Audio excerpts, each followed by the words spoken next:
Bismillahirrahmanirrahim. Assalamualaikum warahmatullahi wabarakatuh.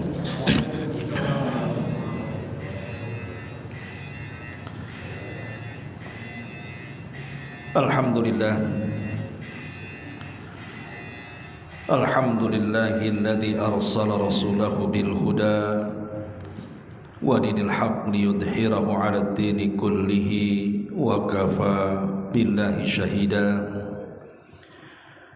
wa kafa billahi wakila. Asyhadu an la ilaha illallah wahdahu rabbi la syarika lah wa asyhadu anna Muhammadan 'abduhu wa rasuluhu alladzi la nabiyya ba'dah. Amma ba'du, ma'asyiral muslimin wal muslimat rahimani wa rahimakumullah.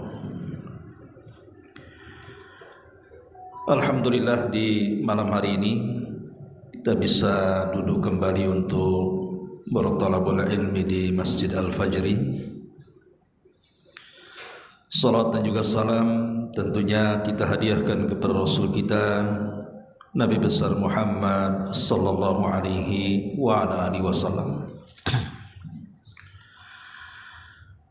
Pembahasan di malam hari ini kembali pembahasan nasihat.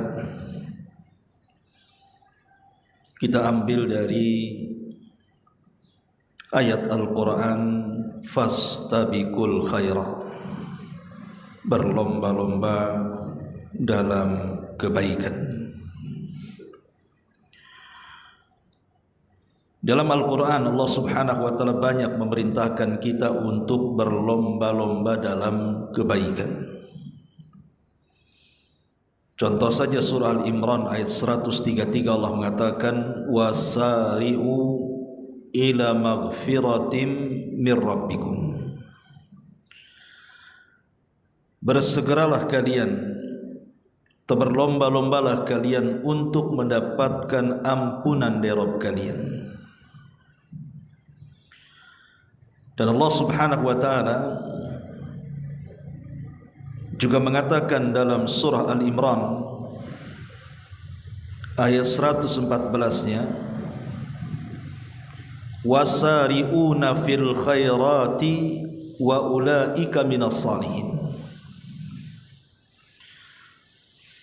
Dan mereka, orang-orang yang beriman, mereka adalah orang yang berlomba-lomba dalam menggapai kebaikan, dan merekalah termasuk hamba-hamba Allah yang saleh.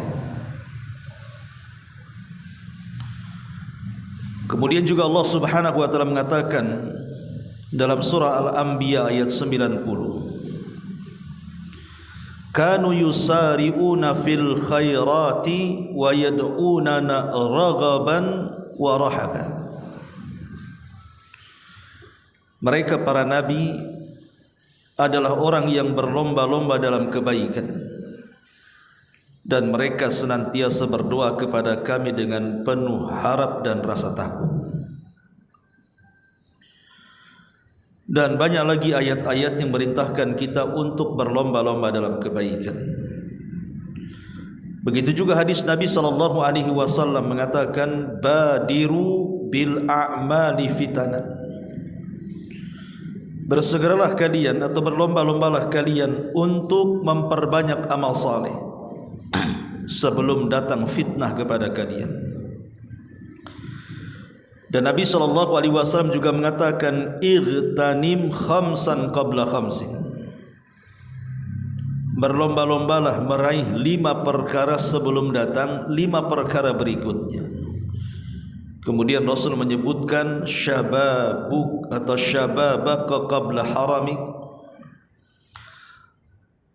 syababuka qabla haramika wa sihhatuka qabla saqamika wa ginaka qabla faqrika wa faraghaka qabla syughlika wa hayatuka qabla mautik. Masa mudamu sebelum datang masa tuamu, masa sehatmu sebelum datang masa sakitmu, masa kayamu sebelum masa fakirmu, dan masa lapangmu sebelum masa sibukmu, dan masa hidupmu sebelum datang kematian.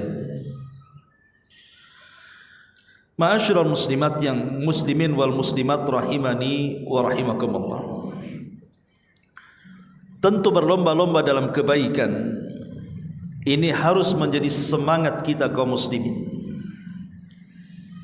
Sebelum nanti kita tidak bisa lagi berlomba-lomba dalam kebaikan.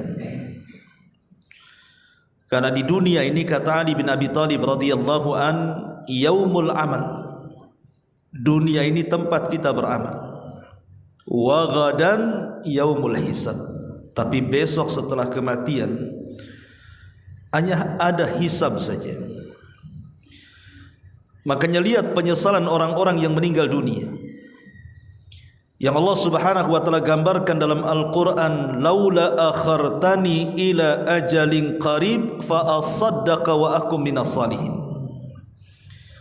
Ya Rabb, kalau kami dihidupkan sesaat saja ke bumi, tentu kami akan menjadi ahli sedekah dan kami akan menjadi orang-orang yang saleh. Tapi penyesalan itu tidak guna. Kenapa? Karena mereka dihadapkan dengan hisab. Tidak ada lagi waktu beramal. Makanya pembahasan di malam hari ini kita akan fokus kepada berlomba-lomba dalam kebaikan. Apa yang harus kita lombakan? Ma'asyiral muslimin wal muslimat rahimani wa rahimakumullah. Tentu yang pertama adalah amal hati. Berlomba-lomba untuk memperbaiki amalan hati. Abu Bakar Siddiq radhiyallahu an adalah sahabat termulia setelah Rasul. Bukan karena dilebihkan amalan-amalan sedekahnya, karena banyak para sahabat juga yang bersedekah lebih daripada sedekahnya Abu Bakar. Bukan karena dilebihkan dari solat malamnya, karena banyak para sahabat yang lebih solat malamnya dibandingkan Abu Bakar. Bukan karena pandai strategis berjihad, bahkan Khalid jauh lebih pandai dibandingkan Abu Bakar. Tetapi Abu Bakar itu dilebihkan, kata para ulama, bima waqara fi qalbihi, karena dia punya amal saleh dalam hatinya yang tidak dimiliki sahabat yang lainnya. Jadi Abu Bakar itu punya kejernihan, punya kebersihan hati yang tidak dimiliki sahabat yang lainnya. Ketika para sahabat Nabi SAW diajak masuk Islam, mereka penuh dengan keraguan. Betulkah Islam itu agama yang benar? Betulkah Muhammad itu Nabi dan Rasul? Penuh dengan keraguan. Tapi Abu Bakar Siddiq radhiyallahu an tidak ada ragu-ragu dengan ajakan Islam. Dia langsung mengatakan sami'na wa ata'na. Makanya wajar kalau Abu Bakar disebut As-Siddiq, karena hatinya bersih. Apapun yang diperintahkan Nabi SAW dia laksanakan. Apapun yang Rasul larang dia tinggalkan. Dan apapun yang Allah Subhanahu wa taala lakukan dia berusaha untuk mencontohnya. Karena dalam hatinya tidak ada keraguan sedikit pun terhadap ajaran Islam. Itulah kelebihan Abu Bakar Siddiq radhiyallahu an, punya kejernihan hati. Makanya fastabiqul khairat, berlomba-lomba dalam kebaikan, artinya berlomba-lomba dalam menjernihkan hati. Berlomba-lomba untuk ikhlas, berlomba-lomba untuk tawakal kepada Allah, berlomba-lomba untuk menghilangkan berbagai macam penyakit hati. Karena kita tahu bahwa amalan badan itu juga ditentukan dengan amalan hati. Ini yang pertama. Kemudian yang kedua, berlomba-lomba dengan ilmu. Karena kalau orang punya ilmu, ikhwatu fiddin yang dimuliakan Allah Azza wa Jalla, dia tidak akan capek dan lelah beramal. Orang yang capek dan lelah beramal itu karena tidak punya ilmu. Kalau dia punya ilmu, dia akan santai beramal. Makanya berlomba-lombalah dalam ilmu. Saya contohkan sebuah hadis. Di zaman Nabi SAW, salah satu istri Nabi SAW namanya Juwairiyah radhiyallahu anha. Jadi Juwairiyah radhiyallahu anha ini sejak Nabi SAW berangkat salat subuh ke masjid dan dia pun salat subuh di rumah. Kemudian Nabi SAW lama tidak pulang dari masjid dan Juwairiyah pun menghabiskan dari ba'da subuh dengan membaca zikir subhanallah wa bihamdihi, subhanallah wa bihamdihi, terus tidak pernah berhenti sampai ketika datang waktu syuruk. Maka Nabi SAW kemudian datang menemui Juwairiyah, tapi Juwairiyah tetap dalam kondisi berzikir kepada Allah Subhanahu wa taala. Jadi tidak putus zikirnya, membaca tasbih tahmid dari mulai ba'da subuh sampai terbit matahari. Jadi Nabi SAW ketika sampai di rumah kemudian mendapatkan Juwairiyah tidak beranjak dari tempat sujudnya sambil berzikir. Akhirnya kemudian Nabi SAW bertanya kepada Juwairiyah ini, ma zilti alal halil lati faraqtuki alaiha. Wahai Juwairiyah, apakah kamu tadi seperti ini terus mulai dari waktu subuh, selepas subuh sampai sekarang waktu duha? Kata Juwairiyah, ya, lisanku terus bertasbih, bertahmid dan begitu seterusnya. Maka Nabi SAW kemudian mengatakan, ya Juwairiyah, laqad qult ba'daki arba'i kalimatin, laqad qulta ba'daki arba'i kalimatin.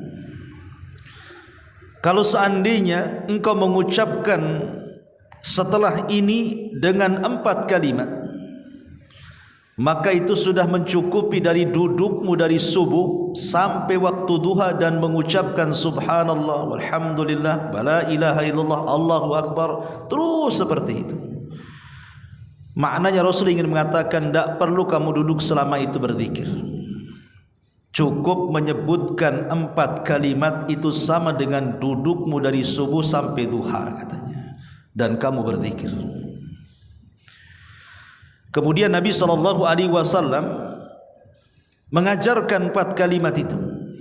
Apa itu? Subhanallah wa bihamdihi adada khalqi wa ridha nafsihi wa zinata arshi wa midada kalimati. Kata Nabi SAW, ucapkan wahai Juwairiyah, subhanallah wa bihamdihi adada khalqi, 1, wa ridha nafsihi, 2, wa zinata arshihi, 3, wa midada kalimatihi, 4. Ini 4 kalimat. Jadi daripada engkau duduk dari subuh bertasbih sampai duha, kau cukup membaca ini saja 4 kalimat, itu sudah sama. Lihat orang yang punya ilmu, tidak melelahkan ibadahnya kan. Tapi kalau orang jahil, dikiranya itu ibadah yang bagus, maka dia akan habiskan tuh waktunya untuk itu.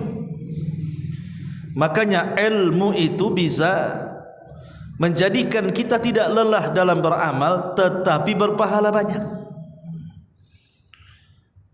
Nah di sini Nabi SAW mengatakan, wahai Juwairiyah, daripada kau duduk dari subuh sampai duha, kau bertasbih seperti itu tidak beranjak dari tempatmu tuh, lebih baik kau baca 1 kali 4 kalimat, itu sudah sama. Perhatikan maknanya. Nabi SAW mengatakan subhanallah wa bihamdi, subhanallah wa bihamdi, maha suci Allah, wa bihamdihi, dan segala pujian hanya milik Allah, adada khalqi, sebanyak makhluk yang diciptakannya. Jadi seolah-olah kita mengucapkan subhanallah wa bihamdihi itu sebanyak makhluk yang diciptakan Allah. Pertanyaannya, siapa yang tahu berapa jumlah makhluk yang Allah ciptakan? Jadi seolah-olah kita bertasbih itu sebanyak itu.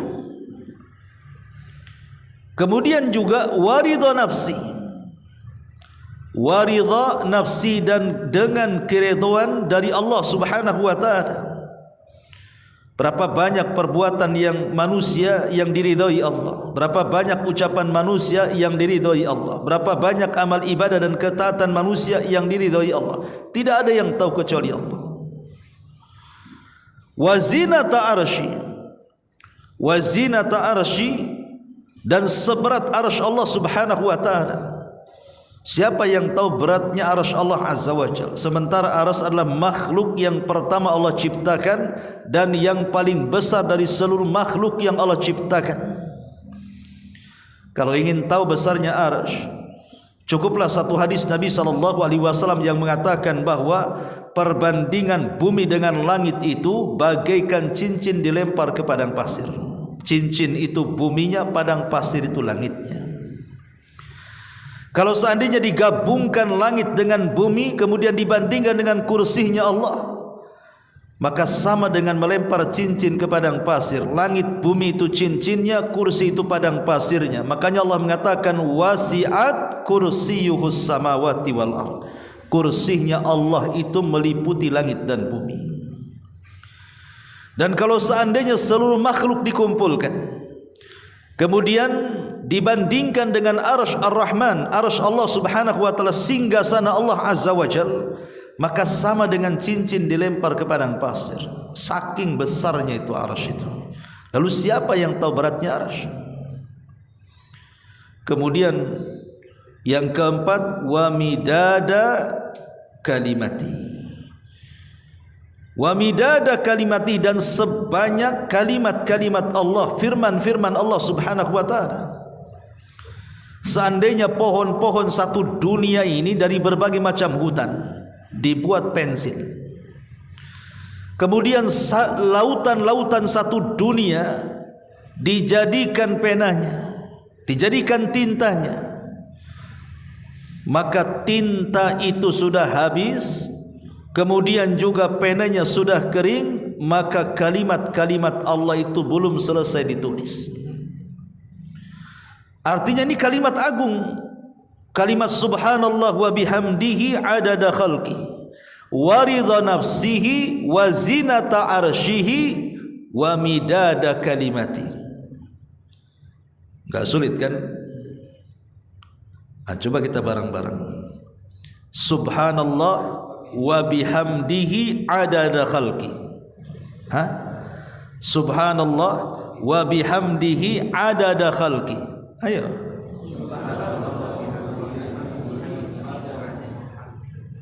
Ulangi. Subhanallah wa bihamdihi adada khalqi wa ridha nafsihi wa zinata arsyihi wa midada kalimatihi. Kan enak tuh. Subhanallah wa bihamdihi adada khalqih wa ridha nafsihi wa zinata arsyihi wa midada kalimati. Antum baca setelah subuh satu kali, itu sama dengan kita duduk habis subuh sampai duha berzikir. Inilah kemudian pentingnya ilmu. Kalau kita punya pengetahuan, itu bisa menyingkat amal saleh. Tidak perlu kita lelah letih, cukup melakukan satu amal saleh sudah mewakili semuanya. Makanya fastabiqul khairat artinya fil ilmi, berlomba-lomba dalam kebaikan, artinya kejarlah ilmu. Atau Nabi SAW ketika menyebutkan keutamaan salat duha, apa kata Nabi SAW? Setiap pagi ini Allah menganjurkan setiap persendian dalam tubuh kita ini yang jumlahnya 360 persendian. Rasul ketika mengatakan 360 persendian itu kan tidak ada alat di zaman itu. Tapi sekarang para dokter meneliti persendian, memang jumlahnya segitu. Artinya Rasul mengatakan bahwa dalam persendian yang jumlahnya 360 persendian itu, Allah memerintahkan kepada kita setiap hari itu harus mengeluarkan sedekahnya. Ya, dengan cara bertasbih, bertakbir, bertahmid, mengajak manusia kepada kebaikan, mencegah manusia dari kemungkaran, dan amal saleh yang lainnya. Tapi itu semua tidak perlu dilakukan. Cukup antum melaksanakan 2 rakaat duha, itu sudah mencukupkan semuanya. Disitulah pentingnya pengetahuan, karena pengetahuan itu bisa menyingkat yang panjang dan bisa membuat sederhana yang sulit. Maka fastabiqul khairat artinya berlomba-lomba untuk mengejar pengetahuan. Maka jangan malas hadir di majelis ilmu, jangan malas untuk terus melihat-lihat tah YouTube, tah apa yang di situ ada ceramah-ceramah para asatidz kita, supaya Allah mudahkan jalan kita ke surga. Makanya Rasul mengatakan, man salaka tariqan yaltamisu fihi ilma sahhalallahu bihi tariqan ilal jannah. Orang kalau punya ilmu itu mudah jalannya ke surga. Contoh umpamanya zikir. Ada orang yang kita lihat orang berzikir itu sampai macam-macam kan, orang zikir itu. Ada sampai jingkrak-jingkrak kan itu ya. Ada sampai katanya khusyuk itu sampai terbang katanya. Pantatnya keangkat katanya. Itu sampai berjam-jam mereka berzikir. Sebenarnya zikir itu ikhwatu fillah muliakan Allah Subhanahu wa taala, bukan dilihat daripada jumlah saja. Ya, jumlah itu baik dalam berzikir. Ya. Tapi lebih daripada itu Allah Subhanahu wa taala mengatakan wa yad'unana raghaban wa rahaban. Zikir itu ada ruhnya. Ketika kita berzikir itu adalah diperintahkan oleh Allah Subhanahu wa taala raghaban wa rahaban. Ada rasa harap dalam hati kita dan dipenuhi dengan rasa takut. Jadi ketika zikir itu perasaan kita itu mengharap sesuatu kepada Allah Subhanahu wa taala dan takut kepada Allah Subhanahu wa taala. Bukan hanya sekedar memperbanyak zikir saja, tidak ada ruhnya. Karena memperbanyak zikir tanpa ada harap dan takut itu percuma saja. Itu dipermainkan setan nantinya.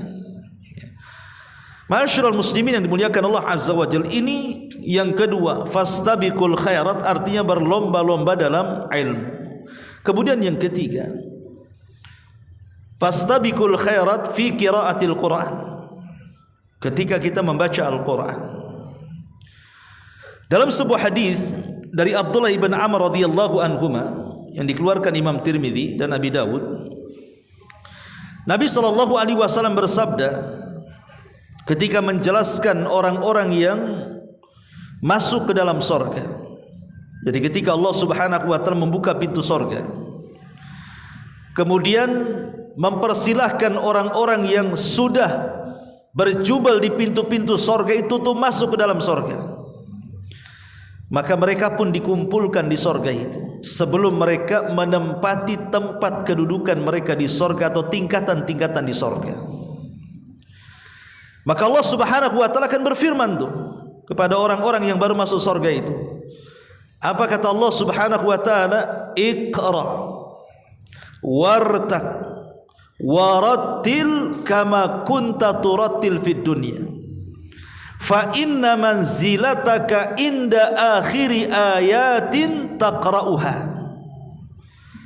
Allah Subhanahu wa taala mengatakan bacalah. Maksudnya Al-Qur'an. Dari sini menunjukkan bahwa Quran itu tidak hanya dibaca di dunia, tapi di sorga juga Quran akan dibaca. Makanya Allah mengatakan Iqra, baca. Kemudian setelah dibaca Allah mengatakan wartaq, naiklah. Karena nanti penduduk sorga itu akan diberikan rob-rob. Rob-rob itu semacam sayap yang diletakkan di pundak kayak burung ya. Kemudian kata Allah Subhanahu wa taala wartaq, naik. Sambil membaca Quran itu dia suruh terbang. Kemudian Allah Subhanahu wa taala mengatakan warattil, pelankan bacaanmu kama turattil fid dunya, sebagaimana kau tartilkan bacaanmu di dunia. Kemudian Allah Subhanahu wa taala mengatakan fa inna manzilataka inda akhiri ayatin taqrauha, karena tempat dudukmu di sorga itu ditentukan dengan akhir ayat Quran yang kau baca di dunia. Maknanya semakin banyak membaca Quran di dunia, semakin tinggi tingkatannya di sorga. Dari hadis ini Syekhul Islam Ibnu Taimiyah rahimahullahu taala beristimbat bahwa jumlah tingkatan di sorga itu sebanyak ayat dalam Quran, dan jumlah ayat dalam Al-Quran itu kan 6.000 lebih, 6.400 atau 6.500 kurang lebih seperti itu. Dan satu tingkatan ke tingkatan berikutnya itu antara langit dan bumi. Coba bayangkan, kita lihat antara langit dan bumi, berapa sih jauhnya langit dan bumi itu? 500 tahun perjalanan. Lah satu tingkatan itu 500 tahun perjalanan, ke tingkatan berikutnya 500 tahun perjalanan. Berarti sorga itu tinggi sekali. Sementara tingkatan di sorga itu, kata Ibnu Taimiyah, sebanyak ayat dalam Al-Quran berdasarkan hadis ini. Lah kita akan terbang sejauh itu tuh. Disitulah ditentukan tempat tinggal kita di sorga mana, di tingkatan berapa. Dan itu ditentukan dengan baca Quran. Ini menunjukkan bahwa Quran itu mengangkat derajat. Makanya fastabiqul khairat, berlomba-lombalah dalam membaca Quran, karena itu sebuah kebaikan di akhirat. Makanya Nabi SAW ketika menjelaskan tentang keutamaan Al-Quran itu, Rasul mengatakan, man qara'a harfan min kitabillah falahul hasanatu wal hasanatu bi asyri amsalihha, la aqulu alif lam mim harfun walakin alifun harfun wal lamun harfun wa mimun harfun. Siapa yang membaca satu huruf saja itu sudah mendapatkan 10 kebaikan. Kalau kita membaca alhamdulillahi rabbil alamin saja, itu berapa kebaikan itu? Alif 10, lam 10, ha 10, mim 10, dal 10, alif lagi 10, lam 10, lam 10, ha 10, ra 10, ba 10, kan? Itu saja alhamdulillahi rabbil alamin. Itu sudah ratusan pahala kita dapat. Bagaimana kalau satu surah Al-Fatihah itu? Bagaimana dengan orang yang menghafal Quran? Kan ada orang menghafal Quran itu kan terkadang satu ayat itu diulang-ulang sampai 100 kali itu. Saking inginnya hafal Quran. Makanya ikhwatu fiddin, jangan kemudian kita merasa, saya sudah tua Ustaz, saya tidak mungkin hafal Quran. Jangan dilihat hafalannya, tapi ketika antum mengulang-ulang Quran itu dah berapa antum dapat pahala tuh? Pamannya antum baca Qul ya ayyuhal kafirun, asik bolak-balik di Qul ya ayyuhal kafirun tuh, la a'budu ma ta'budun, itu dibolak-balik saja, itu enggak sampai-sampai. Antum ketika membolak-balik kalimat itu 100 kali, antum satu huruf setiap keluar dari lisan kita itu 10 kebaikan. Berapa ribu antum akan dapat kebaikan gara-gara menghafal Quran yang tidak hafal-hafal itu. Jadi jangan dilihat, jangan merasa putus asa, Ustaz, usia saya ini kayaknya bukan menambah hafalan tapi nukar hafalan Ustaz. Hari ini wadduha sudah hafal, besok lam yakunil wadduhanya hilang, lam yakunilnya hafal katanya. Itu namanya mindah hafalan Ustaz katanya. Jangan lihat di situnya. Justru ketika kita mengulang-ulang ayat, itulah disitulah pahalanya. Makanya tidak ada rugi orang membaca Quran itu sebenarnya. Makanya Nabi SAW ketika menjelaskan tentang keutamaan orang yang membaca Quran itu, kata Nabi SAW bahwa Quran itu bukan hanya sekadar mengangkat derajat, tapi di akhirat itu kan belum tentu kita masuk surga masalahnya. Dan ketika kita berada di padang mahsyar itu, yang menyelamatkan kita kan 3: amal kita, syafaat, dan juga rahmat. Itu yang menyelamatkan kita tuh. Kalau seandainya amalan kita tidak cukup, maka di sana ada syafaat. Lah syafaat inilah salah satunya adalah dari Al-Quran. Makanya Nabi SAW mengatakan bahwa inna as-siyama wal Quran yashfa'ani li ashabihima, bahwa puasa dan baca Quran itu akan menjadi syafaat bagi para pelakunya, karena nanti Quran itu akan membela kita di hadapan Allah Subhanahu wa taala. Maka fastabiqul khairat di dalam membaca Al-Quran. Kemudian yang keempat, berzikir. Tadi saya sudah jelaskan sedikit. Ada sebuah hadis Nabi SAW. Hadis ini dikeluarkan atau disepakati Bukhari Muslim dari hadis Abi Hurairah radhiyallahu anhu. Nabi SAW mengatakan, kalimatani khafifatani ala lisani thaqilatani fil mizani subhanallah habibatani ala rahmani subhanallah wa bihamdi subhanallahil azim. Kata Rasul, kalimatani, ada dua kalimat, khafifatani alal lisan, dua-duanya ringan di lisan, thaqilatani fil mizan, dua-duanya memberatkan timbangan, habibatani ala rahman, dua-duanya sangat dicintai ar-Rahman, Allah subhanahu wa ta'ala. Kemudian Rasul mengatakan, subhanallah wa bihamdi subhanallahil azim.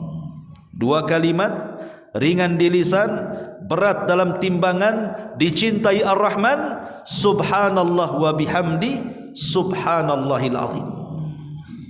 Kan ringan kan? Subhanallah wa bihamdi subhanallahil azim. Coba tuh sebut, subhanallah wa bihamdihi subhanallahil azim. Kan ringan tuh.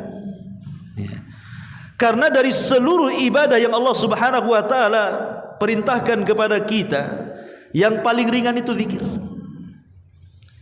Zikir itu bisa dibaca orang sehat, bisa dibaca orang sakit, bisa dibaca orang kaya, bisa dibaca orang miskin, bisa dibaca orang safar, bisa dibaca orang mukim, bisa dibaca laki-laki, bisa dibaca perempuan, bisa dibaca anak-anak, dewasa dan orang tua. Bisa dibaca di mana saja zikir itu. Karena zikir itu tidak dibatasi tempat dan waktu. Tetapi lihat faedahnya, bahwa orang yang berzikir itu tanpa sadar timbangan kita itu berat di akhirat. Makanya Nabi SAW mengatakan, sabaqal mufarridun, telah mendahului masuk surga para mufarridun itu. Siapa mufarridun itu ya Rasulullah? Az-zakirunallaha katsira wa dzakirat, laki-laki dan perempuan yang suka berzikir. Kalau seandainya antum berdua naik motor boncengan dari rumah ke Masjid Al-Fajri di sini, yang satu fokus nyetir, yang di belakang bertasbih terus, kalau keduanya kecelakaan mati, ini yang dibonceng masuk surga duluan tuh. Karena apa? Sabaqal mufarridun. Orang-orang yang berzikir itu mendahului kita masuk surga. Kenapa? Tanpa sadar timbangannya makin berat, makin berat, makin berat. Makanya dulu saya ceritakan kan, ada seorang kakek yang rajin ke masjid. Rajin kali kakek ini ya. Entah kenapa sang kakek ini tiba-tiba ingin bertanya kepada imam masjid itu. Sang kakek ini mengatakan, Pak Imam, ajarkan kepadaku satu zikir yang aku bisa ajarkan kepada manusia. Pak Imam ini kaget karena belum pernah ditanya oleh jamaah masalahnya. Ya, habis sholat selesai buyar, tidak ada jamaah sholat yang datang bertanya kepada dia. Rupanya ada pula si kakek ini bertanya, wahai imam, ajarkan kepadaku sebuah zikir yang aku bisa dakwahkan kepada manusia. Terlintaslah hadis ini. Maka sang imam mengatakan, ada, aku teringat hadis Nabi SAW, kalimatani khafifatani ala lisani thaqilatani fil mizani habibatani ala rahmani subhanallah wa bihamdi subhanallahil azim. Langsung direkam oleh kakek ini. Setelah hafal kakek ini, maka dia keluar masjid. Setiap ketemu orang di jalan, di stop sama dia. Sini. Ada apa kek? Ada dua kalimat, ringan di lisan, berat dalam timbangan, dicintai ar-Rahman. Jangan lupa subhanallah wa bihamdi subhanallahil azim. Ketemu orang gitu lagi, sampai akhirnya dia masuk pasar, berteriak di pasar, orang pasar, katanya, dua kalimat, ringan di lisan, berat dalam timbangan, dicintai ar-Rahman. Bacalah subhanallah wa bihamdi subhanallahil azim.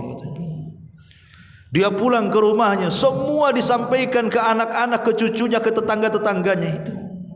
Saking semangatnya kakek ini. Ketika kakek ini sakit parah, kemudian koma di rumah sakit,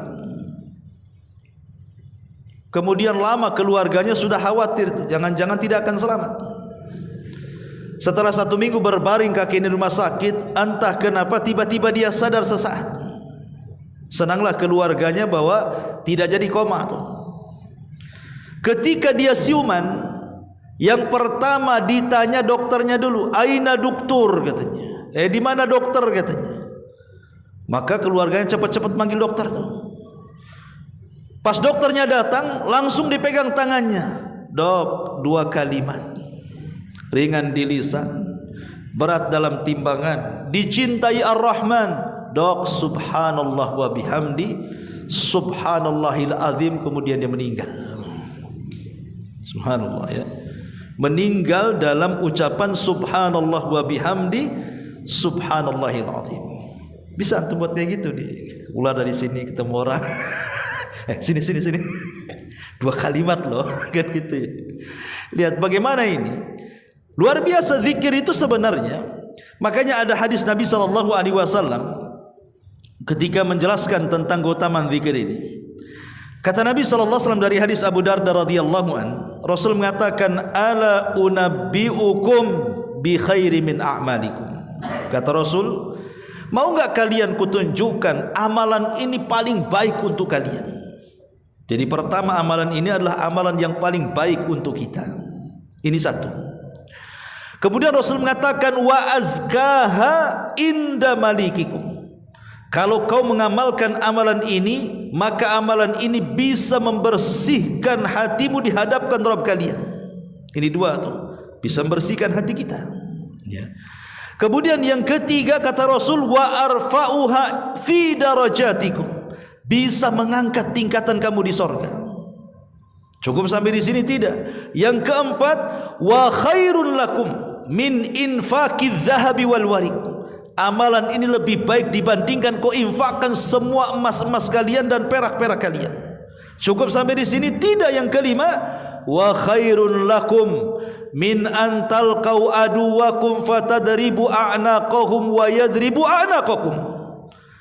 Amalan ini jauh lebih baik dibandingkan kau berjumpa lawanmu dalam peperangan, imma engkau membunuh dia atau engkau dibunuh dia, mati syahid. Coba bayangkan, 5 amalan disebut oleh Rasul, 5 keutamaan disebut oleh Rasul. Amalan terbaik, bisa membersihkan kita di hadapan Allah, bisa mengangkat derajat kita di sorga, lebih baik daripada seluruh infak emas dan perak, lebih baik daripada orang yang mati syahid atau orang yang berperang. Tentu sahabat mengatakan, amalan apa itu wahai Rasul? Kok bisa menandingi 5 keistimewaan yang luar biasa? Maka Nabi SAW mengatakan, "Zikrullahi azza wa jal." Cukup engkau berzikir. Nah, di sini dikeluarkan oleh Imam At-Tirmidzi dan Imam Hakim dan disahihkannya. Lihat bagaimana keutamaan berzikir gitu ya. Bisa melebihi 5 keutamaan. Bahkan para ulama mengatakan, kalau kita ingin menjadi ahli zikir itu, tidak mesti terus ngomong subhanallah wa bihamdi subhanallah dari pagi sampai siang, dari siang sampai sore, dari sore sampai malam, sampai tidur bangun lagi. Tidak. Islam itulah pentingnya ilmu. Bukan itu yang disebut ahli zikir. Ulama mengatakan kalau kita ingin jadi ahli zikir, cukup zikir di 4 tempat, dan kita rutinkan setiap hari, itu sudah termasuk ahli zikir. Pertama, zikir selepas salat. Jelas selepas salat ada zikirnya kan, wirid bahasa kitanya ya. Kemudian zikir di pagi dan petang. Pagi dan petang itu ada zikirnya, namanya zikir pagi dan zikir sore ya. Kemudian yang ketiga, zikir sebelum tidur. Sebelum tidur ada zikirnya kan ya. Kemudian yang keempat, zikir apabila kita keluar rumah.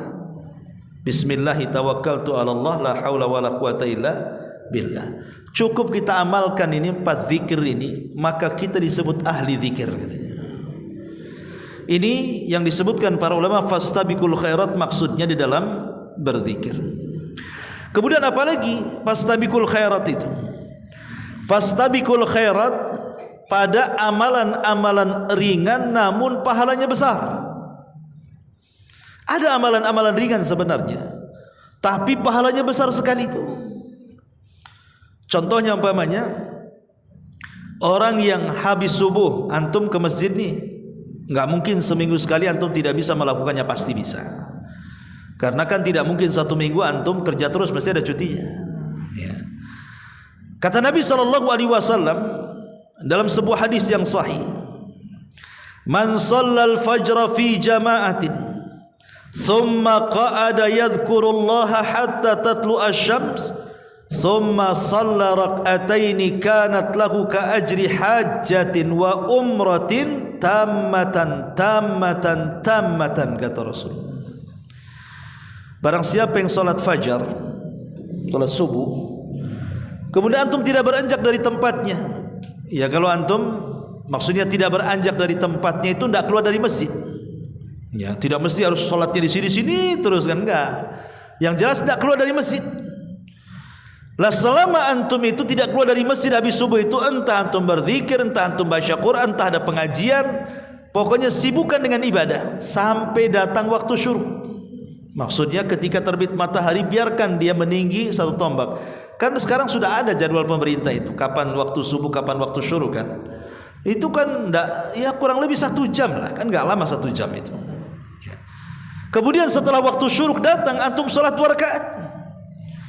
Para ulama memang berselisih pendapat apa yang dimaksud salat 2 rakaat ketika terbit matahari itu. Ada yang mengatakan itu salat duha yang diawalkan, ada yang mengatakan itu salat syuruk, duha sendiri, syuruk sendiri. Ya, jadi ada yang mengatakan itu salat duha yang diawalkan karena memang sudah masuk waktu duha kan gitu ya. Ada yang mengatakan bukan, itu syuruk sendiri kan, itu satu paket dengan berzikir daripada subuh. Tapi lihat pahalanya, Nabi SAW mengatakan seperti orang haji dan umrah secara sempurna. Rasul menyebutkan 3 kali. Seperti orang yang haji dan umrah secara sempurna. Coba kalau antum kumpulkan uang untuk haji, beberapa tahun antum kumpulkan, apalagi gaji pula kecil. Kalau zaman dulu kan orang-orang desa pengen haji itu nyelengin gitu kan, cari bambu yang besar itu buat celengan kan. Celakanya uang dulu itu juga tak tahan rayap pula ya, udah bertahun-tahun dibuka akhirnya lubang-lubang kena tak jadi haji ya. Jadi orang-orang itu dulu sampai bertahun-tahun kan kumpulkan untuk haji itu. Dan hajinya orang dulu kan sulit, bukan seperti kita sekarang enak kan. Hajinya orang dulu kan pakai kapal bisa 1 bulan baru sampai di Jeddah tuh. Nanti di Jeddah jalan kaki, bayangkan sampai ke Mekah. Itu sudah lelah, makanya banyak orang meninggal di tengah jalan karena tidak tahan, karena rata-rata orang haji zaman dulu itu orang-orang tua biasanya. Jarang anak-anak muda haji itu. Wajar kalau kualitas haji di zaman dulu itu sangat luar biasa dengan kualitas haji di zaman sekarang kan. Dulu kalau kita duduk-duduk Pak Haji lewat saja lemas kita rasanya kan. Awas ada Pak Haji gitu. Karena haji dulu itu kan berkualitas ikhwan. Ya. Kiai saja kalau ceramah enggak ada hajinya enggak didengar dulu ya. Makanya dibuat KH Kiai Haji ya, baru didengar ceramahnya. Ini udah haji nih. Orang dulu itu hajinya luar biasa. Sekarang ketemu Pak Haji, aku udah 3 kali haji gitu. Nggak ada lagi sekarang ini ya. Udah haji semua. Bahkan anak kecil saja udah haji katanya. Haji Torik itu siapa? Kalau zaman sekarang gitu kayaknya. Jadi haji dulu tuh bang luar biasa. Ya, tapi haji sekarang ya biasa. Tapi oke lah kita. Haji ini kan ibadah 2 ya. Pertama ibadah harta, yang kedua ibadah badan dia. Ibadah fisik, bukan hanya harta, ibadah fisik haji ini. Umrah juga kurang lebih kan begitu. Tapi mungkin umrah tidak seberat haji. Ya. Tapi kalau kita tidak dikaruniakan rizki kesehatan atau tidak dikaruniakan rizki biaya yang banyak, kalau kita ingin mendapatkan pahala haji dan umrah bisa kok. Cukup datang ke masjid subuh-subuh berjamaah. Kemudian jangan keluar dari masjid sampai syuruk beribadah, zikir, baca Quran atau dengarkan kajian. Setelah terbit matahari solatlah 2 rakaat yang disebut dengan niatnya solat syuruk. Sudah pulang antum sudah Pak Haji dan sudah Bu Haji itu. Sudah Pak Umroh dan Bu Umroh itu. Ya, karena sudah mendapatkan pahala yang sama ya. Tapi ingat di sini maksudnya bicara tentang pahala, bukan bicara tentang gugur dan tidaknya haji. Jangan pula kemudian Antum sudah kaya, kenapa tak haji? Berdosa loh. Aku dah haji kemarin di Masjid Al-Fajri kan itu. Ya enggak bisa ya. Ini maksudnya pahala haji, bukan menggugurkan ibadah haji. Kalau belum haji ya belum gugur sampai kiamat. Kecuali memang enggak sanggup sama sekali ya gugur kewajibannya. Ma'asyiral muslimin yang dimuliakan, itu salah satu contoh ya, amalan ringan tapi pahalanya besar. Dan banyak amalan ringan pahalanya besar, seperti orang yang mengunjungi orang sakit. Itu kan adalah kawan kita sakit, antum datang ke rumahnya, walaupun hanya 5 menit 10 menit nengok gitu ya, nanya kondisinya, nanya kabarnya, doakan kesembuhan, itu sudah besar pahalanya, karena akan datang 70.000 malaikat di belakang antum mendoakan itu. Coba bayangkan 70.000 malaikat, itu kan banyak. 70.000 malaikat mendoakan kita, itu 70.000 malaikat itu di belakang kita itu, dia sambil mendoakan, ya Allah ampuni orang ini, ya Allah rahmati orang ini, sampai kita keluar dari orang sakit itu. Ustaz, tidak ada orang sakit. Kata siapa? Di rumah sakit banyak orang sakit. Kalau nggak ada orang sakit, tetangga datanglah kawal berosan. Itu isinya orang sakit semua tuh. Ikhwatu fillah muliakan Allah azza wajalla, dan banyak sekali ya. Bahkan antum berdoa ringan saja, umpamanya, ya Allah saya minta surga, ya Allah saya minta dijauhkan dari neraka. Cukup ngomong begitu saja, itu surga dan neraka itu ngomong loh. Surga itu bisa bicara, neraka juga bisa bicara. Kalau kita mengatakan ya Allah masukkan aku ke surga, surga akan mengomong ya Allah masukkan orang ini ke surga. Surga yang ngomong begitu. Kalau kita mengatakan ya Allah jauhkan aku dari neraka, neraka akan ngomong kepada Allah, ya Allah jauhkan orang ini dari aku, katanya. Kan ngomong begitu saja kan bukan perkara sulit kan, sambil jalan, sambil naik motor, sambil jalan kaki kan, ya Allah mudah-mudahan aku masuk surga, ya Allah mudah-mudahan aku terhindar dari neraka. Itu sudah luar biasa itu ya. Itulah perlunya ilmu dan pengetahuan di sini. Ma'asyiral muslimin wal muslimat rahimani wa rahimakumullah. Kemudian fastabiqul khairat dalam masalah apa juga? Dalam masalah doa.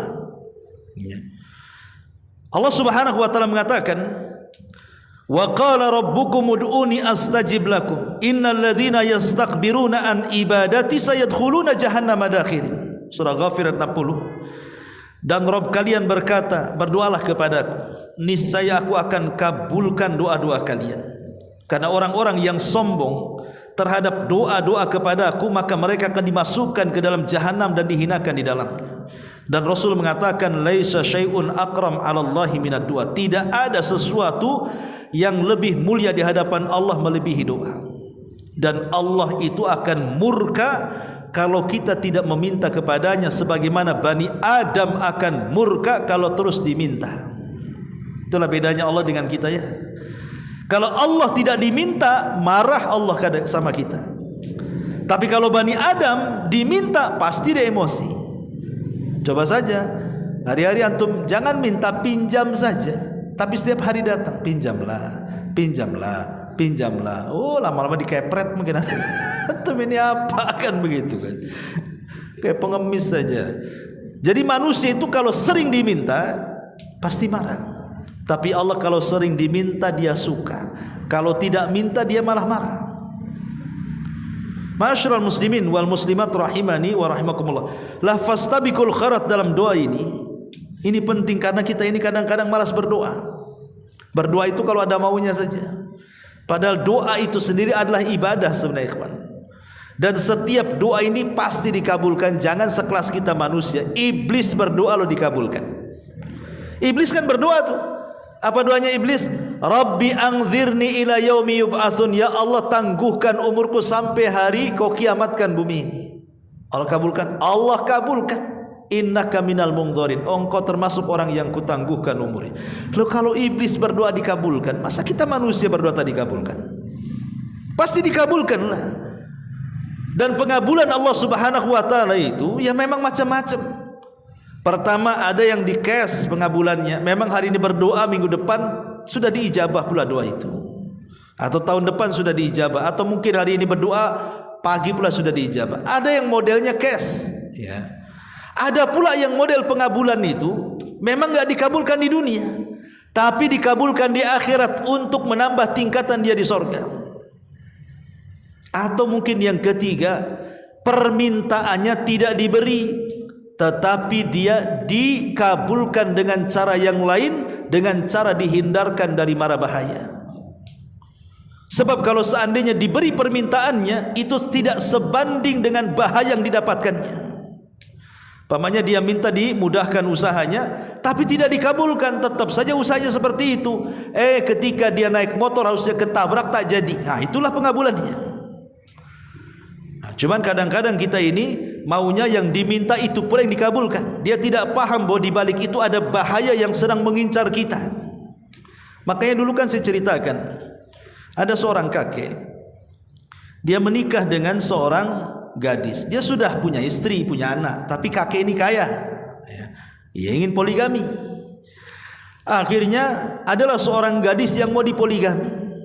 Karena kalau di Arab itu kan yang penting punya uang, ya kawan. Antum ada duit bisa nikah. Kalau di Indonesia punya uang pun belum tentu ceweknya mau kan gitu. Oh, di sana kan ada uang bisa nikah. Ya. Jadi dia hendak menikahi sang gadis. Mau pula gadis itu. Ditentukanlah kemudian maharnya sekian dan sekian, cukup besar, dan dia mampu karena dia kaya. Maka menikahlah kemudian si kakek ini dengan sang gadis itu, poligami. Ya. Setelah kemudian berpoligami, di malam hari yang harusnya seorang pengantin itu berbahagia, entah kenapa si gadis ini tak mau digauli dan minta diceraikan malam itu juga. Apa tidak tak sakit hati si kakek itu? Sudah habis uang banyak, harusnya bersenang-senang dengan istri keduanya, malah nangis minta diceraikan karena kasihan akhirnya diceraikan.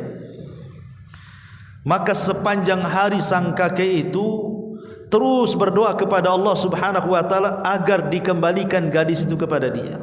Doanya di sepertiga malam akhir dia pun memanjatkan ke langit dan mengatakan, Allahumma ruddaha alayya ya Rabb, kembalikanlah gadis itu kepada aku. Itu setiap malam dia berdoa itu.